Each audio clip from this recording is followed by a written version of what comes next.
Hi everyone and welcome back. In today's episode, I will be joined by two fellow urban planning students, Shannon Fisher and Yuri Olifant, as we engage in a critical and personal discussion around the complex topic of colouredness. Hi. Hi Shannon. What's up? Sorry. Cool. I'm here. I'm alive. I'm well. Awesome. Just to start off the conversation, what I wanted to do is kind of give a bit of a background to my relationship with a coloured community. My dad grew up in Bosmont, which is in the West Rand of Johannesburg, and historically and to this day, it's predominantly made up of Malay or Cape coloured, whichever term you're familiar with. It's predominantly made up of that group of people.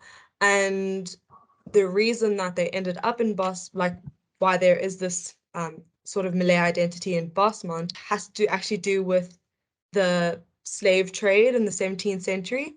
And Burkhardt is probably the most well-known, well-researched, well-defined Cape Malay or coloured area that we know about in planning, we know about in the news sometimes, we know about for development reasons and heritage reasons. But there is also this Malay community in Johannesburg, which is much less researched. And under apartheid, as with many groups of people that didn't fit into white or black or Indian, they were grouped into the coloured racial group.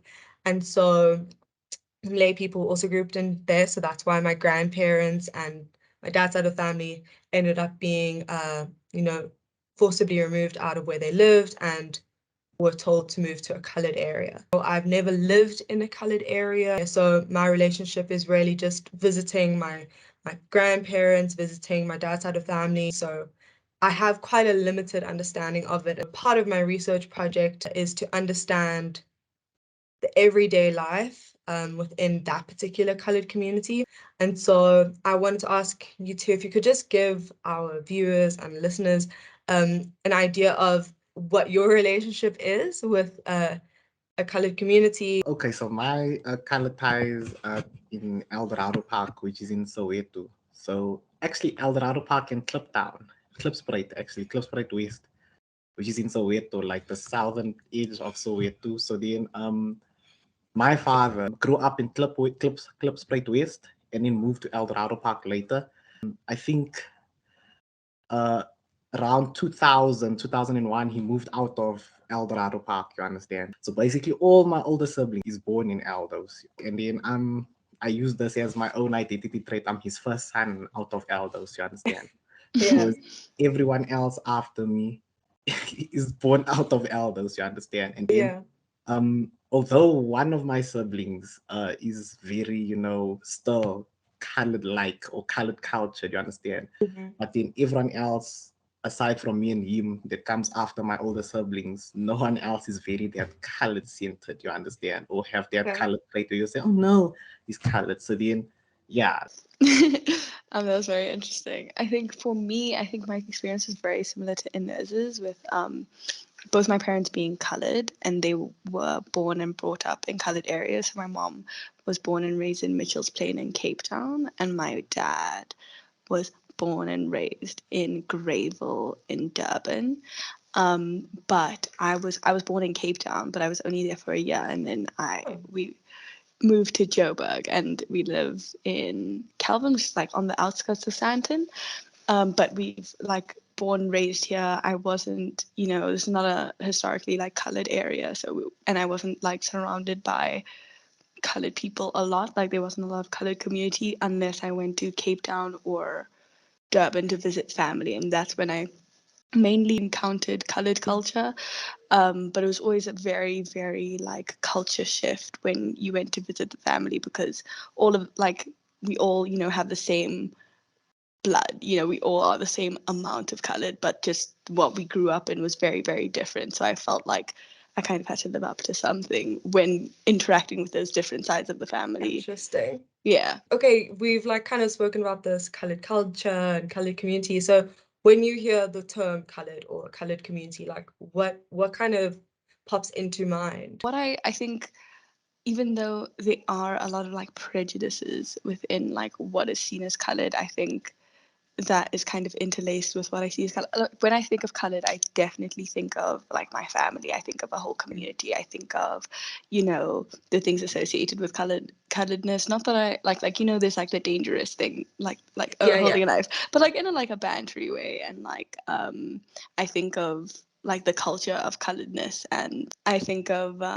like, you know, like gold teeth, or like not having your front teeth, or like I think of, you know, just being racially ambiguous and being grouped into this box, because I think there's a lot of like, I guess, discourse about what makes somebody colored. Like, is it, oh, one parent is black, one parent is white, or is it just two unidentifiable or two different races making a child? So when I think of being colored, I just think of two parents that are individually like different races, and they have like a racially ambiguous child, and I think that all can fall under coloredness in South Africa. Yeah. Yeah, and it's kind of interesting because like when I was growing up, I don't think I really saw my dad's side of the family as colored, just because what we had been like, what we're kind of exposed to as a colored looking person or a colored sounding person. Yeah. I was kind of like, my family doesn't look or sound anything like that, and so I guess I think obviously that also has to do with their like lineage, and that they're just like a subgroup of the colored racial group, and that obviously that racial group was a construct. It's not, a definite thing, and that's also why there is this ambiguity, because it's like they couldn't fit anywhere else, so they put you in the box. They're, exactly. Yeah, they're somewhere in there. So when someone says colored to be, oh, by the way, yeah, it's very interesting that that you'll touch the idea or the aspect of, ambiguity. You understand? I mean, already I look very ambiguous and sound very ambiguous. You can come to me like, oh, what do you say? Who are you? You understand that type of thing? You understand? But then for me personally, when you say colored, first and foremost, I think of, accent and language, because I think my idea is kind of different from yours, because I've been exposed to a variety of colored people, if I may say, you understand? Yeah, So then definitely. I'm not going to say that I've been to Cape Town, been to Eastern Cape and whatnot, no, but then Joburg as being sort of like a dormitory type of place, you find all those types of people, you understand? So then now the descendants of those people, you understand, will have different shades and different ways of being, different hair textures and whatnot. So then for me, I will identify, you understand, someone who probably wants to be identified as colored by an accent. When someone says, oh no, colored, clear, I'm going to say, okay, yeah, you talk like one. And then a signature in Joburg, the signature colored thing is every colored teenage boy wants a city golf. You understand? Majority. So then that's probably one of the traits that sort of make it colored culture. You understand? So yeah. And then like I mean, then the related question to that is, do you believe in a colored culture? I think there's definitely like a colored culture. Like, I think a lot of people like to see it as just, the sum of its parts, whether that be the sum of like white culture and black culture or whatever. But I think it's, evolved into so much more. And because I think, especially with the this historic background of South Africa and the apartheid spatial planning system, I think, being segregated forced people to, create something of their own. Yeah, so it definitely. went, of course, it's like, has its ancestry in whatever, your roots are. But I think just the combination of cultures has, created this otherworldly thing that is being colored. Yeah, I totally agree with Shannon. I mean, you can see that with like the different types of people that you find. You understand? It's not conformed to the idea of just race. Although this is something that we've been taught for a very long time. That if you don't look like us, then you can't be this. If you don't have this, then you can't be that. If you don't talk like us, then definitely you're not that. You understand? So then now, I think it's more of like a culture, do you understand, and less of like a race, if I may say, because although it was classified as a race, because it's like, oh no, you're not white, not black, what are you?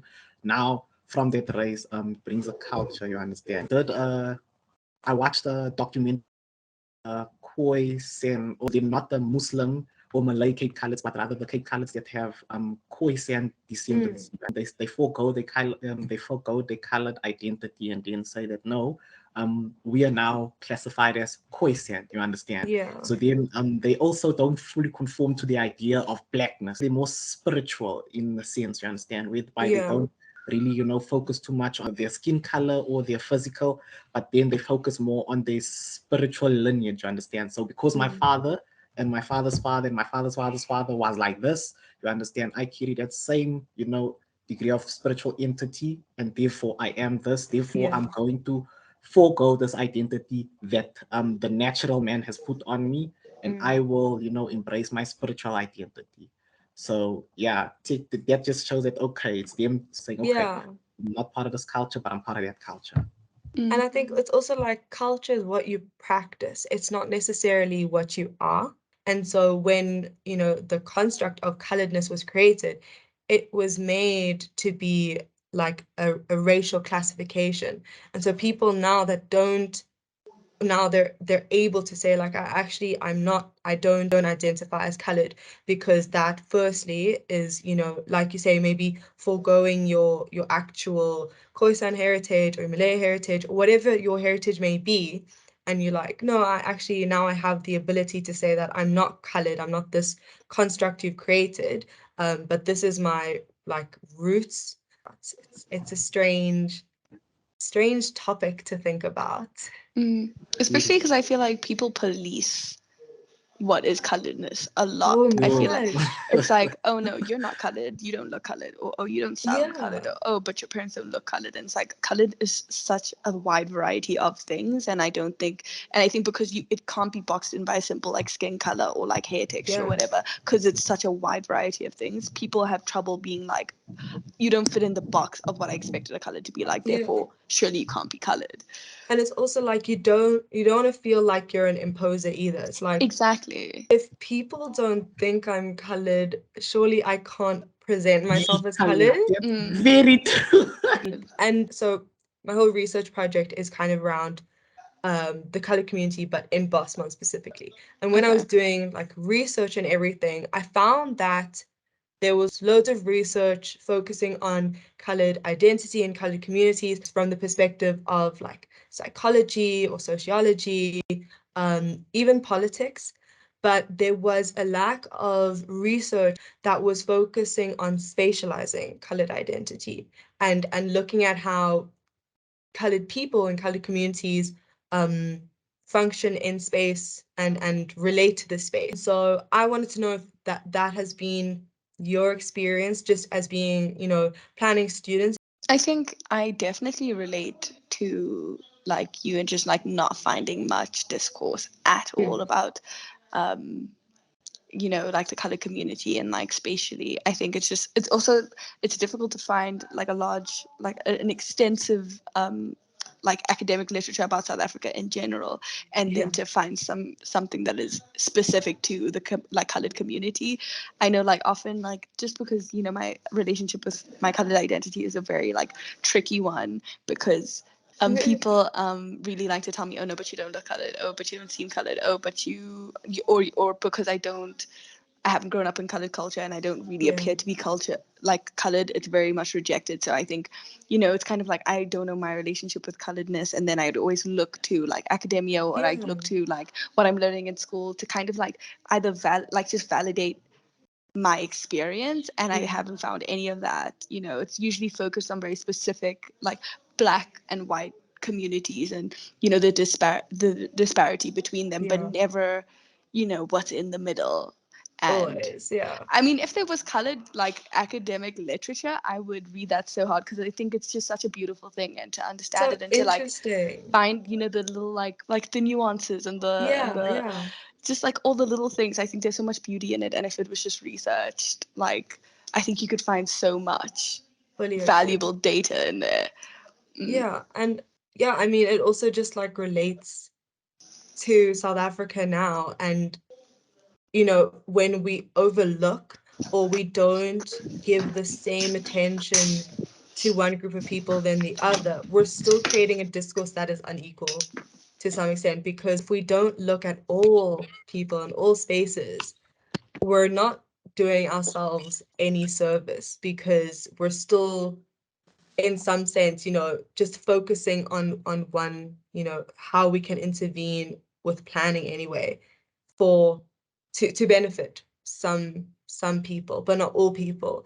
So I feel like that's an issue, in my opinion, with like inclusionary planning, because if we're doing inclusionary planning from like a cultural, racial point of view, we haven't really succeeded in that in South Africa. We've just looked at the very stark disparities, which is the, historically, because of history, Black and white communities, which were on the two opposite ends of the spectrum, and colored community was somewhere in the middle. But I feel like we still need to look at the middle. And I feel like a lot of people just assume because colored is seen to be mainly as one Black parent, one white parent, and they see it more as the intersectionality of these two identities, these two races, these two cultures, that I feel like a lot of people presume that, by satisfying the needs of Black people and Black communities and white people and white communities, that the needs of the colored communities will fall inside that, because they overlap. And it's like, no, we are a whole other identity in and of itself. We have a different culture, we have a whole different experience, and I think that also needs to be catered for. Yeah, definitely. And then I mean, I guess this is also just relating to that and trying to question why planning, literature, research, interventions have kind of overlooked this group of people, and why we're still, however many years down the line, still looking at planning in terms of Black and white. And we're not really, we're looking at really the two ends of this. We're looking at the haves and the have-nots, the gated communities, the informal settlements, and all of that. And of course, that is crucial and it's needed. But it's also that we need to have a holistic understanding of this space. So if we're going to have all the spatial redress and spatial justice, we have to look at everybody. Yeah. I've not been able to find much. And everything that is done is also like, it'll be like a tiny section of a chapter in a book. It won't be like the whole chapter. It will be like a little insert, like, oh, very briefly, like this is, and you're kind of like, okay, this is what every other source is saying. You're all saying the same thing, and it's hardly any detail. And so then, do you think that this is a problem, that there is no research and that we don't really have that resource to look back at from a planning sense, and we can't really answer these questions that we have, or look, like Shannon said, look to some source as like affirmation or confirmation? Basically, yeah, I think it's definitely a problem because it reinforces the ambiguity, you understand. So it's sort of like you leaving something not to be, you leaving the community as it is, or you leaving a certain space as it is, and saying, we don't have to pay much attention to it. It's sort of like leaving, like, okay, aside from helping out the community spatially, you're also not really learning about the community. Like you just said, many of the research that you've done repeats the same thing over and over. Same here, I won't lie, because my entire schooling career, I've read one reading that, sort of like goes a little bit into detail about, a colored space, Eldorado Park, you understand? I'm aware of the idea that no, this is not like, this is a community that, is still, not being paid attention to. And I think that this, further makes them marginalized. If you can go on YouTube now, you type in any colored area, the first thing you're probably going to see is a news report, and then if it doesn't, it's going to have the words marginalized. It's going to have literally like, this is what is in my research report, and I've referenced a number of news articles where like people from the community, from colored communities, are saying that they feel like they don't have representation in the current administration, that they feel like, the ANC is very much centered around, Black empowerment. And so with colored people are still not deemed Black enough. And so they're not benefiting from this dispensation. They're not benefiting under NC. Mhm. And so they're still in this like limbo state where they feel exactly this idea of marginalization because they're being excluded from economic opportunities. They're being excluded from, you know, just general attention, I think. Because you can see that also, you know, there's the idea of representation also. Do you understand me? So then Yeah. we see your guy spoke a lot about passing off as whiteness. You understand? Like, okay, Yeah. unless you know you don't say anything, you know, they're gonna say, okay, this person's probably gonna come off as white. You understand? I Yeah. also remember hearing something about colored people passing off as white. You understand? Yeah. Unfortunately, I didn't have that privilege, but then you see. So then I guess that's where we see, like you spoke about the limbo, you know, state where you're like, okay, they're better off and they're not better off. Like, where are they exactly? You understand? So then we see those who can pass off as like, okay, whitish, but then they can sort of like still maintain the color identity, but then in a higher class of some sort and politically represented area, you understand? And then you come down, you find, you know, our people from Wesbury, our people from Bosmont, our people from, you know, Cape Flats, Aldos, those type of areas, they're not really being, you know, paid attention to. They don't have political representation, you understand? So they're not really being heard, you understand? And and it comes around the idea of like, okay, we are not black enough, you understand? And then for me, I keep questioning like, okay, why did not the NC government not, you know, just make, you understand, like classify blackness or include colored people in blackness if that's the case, you understand? And why like, not, you I mean, understand? even within that, like I always have this conversation with my mom because my mom, who was like, you know, in Indian area from Fordsburg and Mayfair and all of that, like she said that during the apartheid struggle, and to this day, she'll say that she is black because she was not white. And they all fought for, you know, for the struggle against apartheid, and that under black consciousness and everything, they were black. And so it's not their racial category, but they identify with blackness. And so I get your whole idea because I think during the fight and everything, you know, against apartheid, it was this very much, we're from different races, sure, it's okay. But apartheid did that racial divide. So we're going to unite under blackness, but blackness isn't skin color and race. It's blackness of like ideology, blackness of we want this, we want equality, we want freedom, Steve Biko, all that sort of, you know, empowerment. And then after democracy, it went back to black skin. Yeah, absolutely. It's an interesting conversation that I think we should have more of and more Definitely. frequently, because I mean, I think Yuri and I were even, when was it? I think in third year last year, we were doing the project for one of our courses. And we were like, we were just kind of talking over WhatsApp. We were like, we really want to do a project together that is going to look at colored communities. And it couldn't fit in. It didn't fit in anywhere. And it just kind of showed that there is still this, in my opinion, there's this focus, or there's this kind of direction we're you know, paying a lot of attention to in planning, but then we're not looking at other places, and we're not, you know, giving that much attention or the same amount of attention. It's something that everybody needs to be educated about, because it is, you know, it's very nuanced, it's very unspoken of. And I think especially with like our sort of generation, people don't really know what colored is. Some people are very colored and they identify as colored. Other people, like maybe Shannon and I, were the people are like, no, you're not colored, and we're like, okay. Like, how can we support our case? And it's like we don't really know, or it's almost like what's the point of the fight? Because it's just kind of at the end of the day, like, people are going to perceive you one way, because that's all they know. And so when we start doing this, you know, focus on it in planning, which is very much space, and the colored community is a spatial formation. It had to do with space, it had to do with division, it had to do with people coming together, different people in the same space. And so I feel like when we start looking at colored communities and educating ourselves about like history, where they are now, what's happening in these spaces, it will give us a more holistic understanding of the country, of planning, how planning can, you know, change space, influence space, but also just we need planning to look at everybody. It can't just be That's focusing, very true.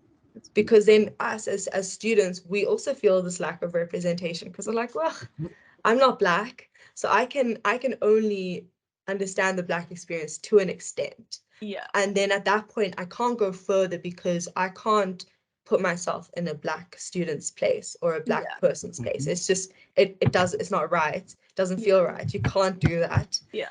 At the same time, I'm not white, so I don't have the white guilt, but I have some guilt. And it's just, it's so strange. And then it's like, coloredness, like kind of like, Yeah.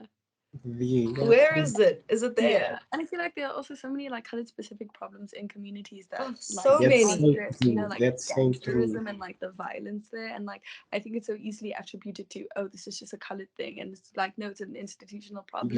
But it's also like, the why is it a colored thing? Exactly. Why is it found in Exactly. colored spaces? Exactly. It's for a very specific reason, like the whole like also like colored and drugs, like there's you know Yes. there's so much history Yo. behind that, and like you know with all this us being fed this so that we were crippled and dependent on these substances so that we could be exploited, and it's like even though apartheid has ended, you know the traces of it are still ever present. We have violent communities, we have abusive you know parents, and there's so much generational trauma that you know shapes the way communities like exist and how they interact with each other and with other people, that also needs to be addressed and you know paid attention to.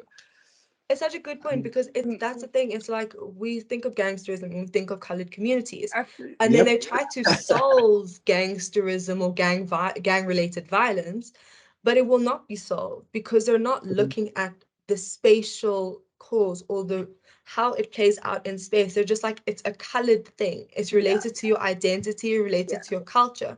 But it's not so much. It's actually related to the cultural space, like the setting of colored people and the history and where they are, where they were, you know, exactly why they were dependent on this and that, whose laws did that to them. And then that's how you can, I feel like that's how you actually tackle problems like gang-related violence or things like drugs. You go and look at on the ground. How's it happening in space? Where are these like pockets of bad influence? How do we shape and you know intervene in the space, not intervening in the colored culture? How do we do that? How do we intervene in a culture or change a culture? It's a culture. You don't. I mean, for me personally, I try to like in my circles, I try to bridge the lines, you understand, in my own family, whereby I try to show them that, look here, now the very same people that you are othering are similar to you, you understand? So then when the people who identify more as colored other the people who identify more as Black, you understand? And like, okay, they do this, they do that. And I'm like, listen here, first and foremost, now your experiences are more or less the same. You understand? It's just the language and probably the way you grew up, but then experiences are probably the same. You guys, if you can meet the same person or the same racist person, you're going to be marginalized the same way. You understand me?